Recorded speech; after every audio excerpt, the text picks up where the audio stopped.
Roman Catholicism is not Christianity, and we're going to do a part 2 video. If you haven't seen part 1 on that, go watch that. But part 2, we're going to address two things specifically, which is the Pope, the papacy, Matthew 16:18. To be very specific, we're going to look into what the Bible actually says, as well as we're going to talk about some of the Marian doctrine. This is why you shouldn't keep Bibles in your car, because they will get smushed and they will get wet, and this makes me very sad because this is my favorite Bible, and now I need to get a new one because all the pages have been so messed up just from being in a car and little bits of snow that would blow in the window and stuff like that. So big sad on that, but let's get into it. Matthew 16:18. If you have a Bible, feel free to pull it out and do this with me. If you want to go look at an interlinear while we're doing this, that would also be very beneficial to you. Matthew 16:18. We see here that there is a backstory going on where Jesus is talking to his disciples and they're all trying to guess like who the Messiah is going to be, everything like that. And Jesus very plainly is talking to them and he says like, all right, who do you think the Messiah is going to be? And they start saying things along the lines of like, well, maybe it's John the Baptist, maybe it's this guy, maybe it's this guy. And then Jesus says very plainly, who do you say that I am?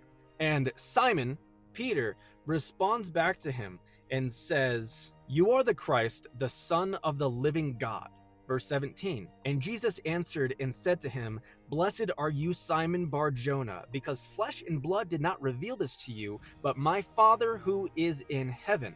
And I say, verse 18, and I say to you that you are Peter, and on this rock I will build my church, and the gates of Hades will not overpower it. Boom, right there. Where did you hear Jesus say, you are now the first pope? Where did he say, you are now the Roman bishop? He didn't. See, if you look at this just plainly as it's written and translated into English, it doesn't say what they want it to say. And even more so if you look at the original language. So let's do that. See, what's happening here is Jesus is using very different words. There are two very different Greek words that are applied here. See, Jesus says, blessed are you, Simon Bar-Jonah, for flesh and blood did not reveal this to you, but my Father who is in heaven. And I also say to you that you are Peter, that you are Petros. Okay, that's the Greek word, Petros. And on this rock, Petra, I will build my church. You are Petros, and on this Petra, I will build my church. He doesn't say you are Peter, and on this Peter, I'll build my church. He doesn't say you are rock, and on this rock, I will build my church. He says you are Petros, and on this Petra, I will build my church. Now, if you look through all of the Bible and you do a search for those words, you'll see that Petros is only ever used to describe Peter. Whereas if you look at the word Petra, it is only ever used to describe Jesus or literal rocks. For example, whenever you have Jesus giving the parable of the man who built his house on sand compared to the man who built his house on the rock, the Petra, that whole story, that whole metaphor, that whole parable is Jesus explaining that if you build your house on a loose foundation, then it's not going to survive. But if you build that house on Jesus, then it will survive. See, as something comes in, as a wave comes in and blows the sand away, washes it away, that house is going to crumble and fall. And that is a bad thing to do. You should build it instead on Jesus. And we go through the book of Psalms where it expressively says that there is no rock besides Yahweh. And this is, of course, using the same kind of language, saying that that rock that you build the foundation on, there is no other foundation to build anything on besides God. That Jesus is the cornerstone, that he is that Petra that everything is to be built upon.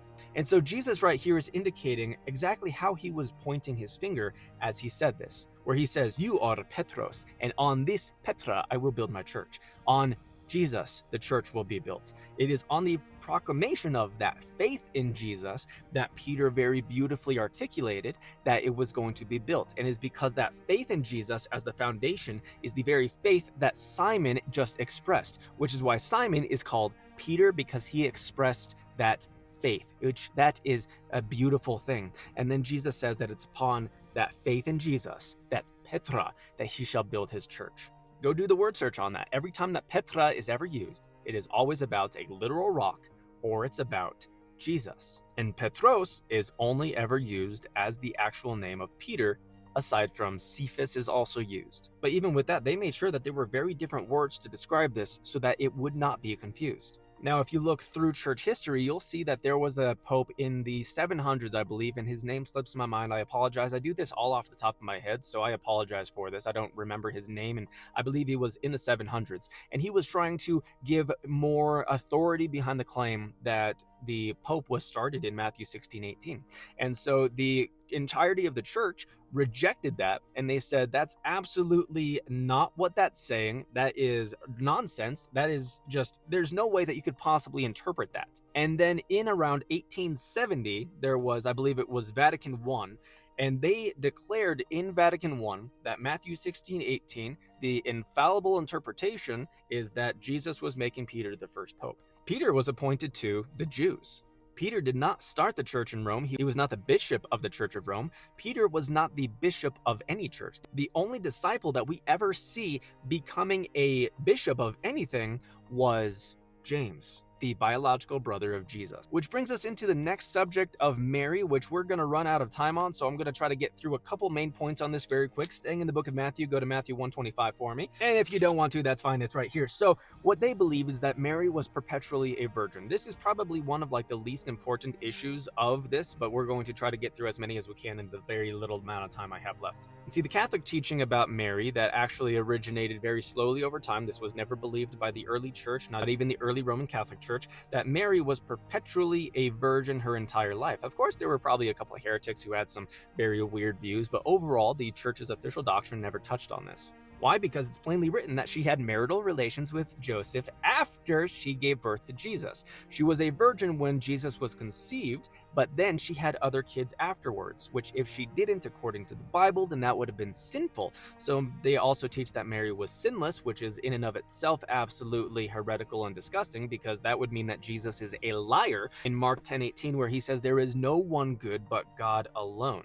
Going into Romans 3, it says, there is no one who does good, no, not one, for all have sinned and fall short of the glory of God. Jesus being God, he is the good one. God made him who knew no sin to be sin for us, that we might become the righteousness of God in him. The Bible says that Jesus was without sin. It never says that anyone else was without sin. In fact, it says the exact opposite, that everyone else was sinful. But anyways, right here, Matthew 1:24 and 25. And Joseph got up from his sleep and did as the angel of the Lord commanded him, and took Mary as his wife. But he kept her a virgin until she gave birth to a son, and he called his name Jesus. See, this would be like me saying, like, I never drank until I was 18. And then someone being like, wow, it's amazing that you never drank at all ever. No, he did not have intercourse with her until she gave birth to a son.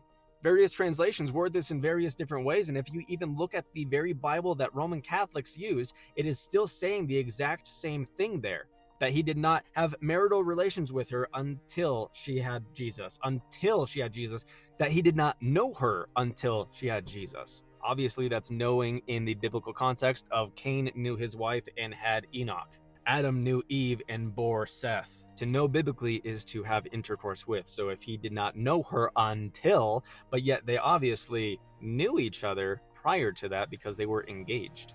There's a lot more on Mary, so we're going to have to do a whole separate video that's just on Mary. So part 3 is going to be coming on this very soon.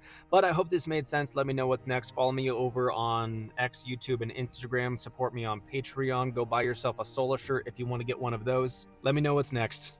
God bless.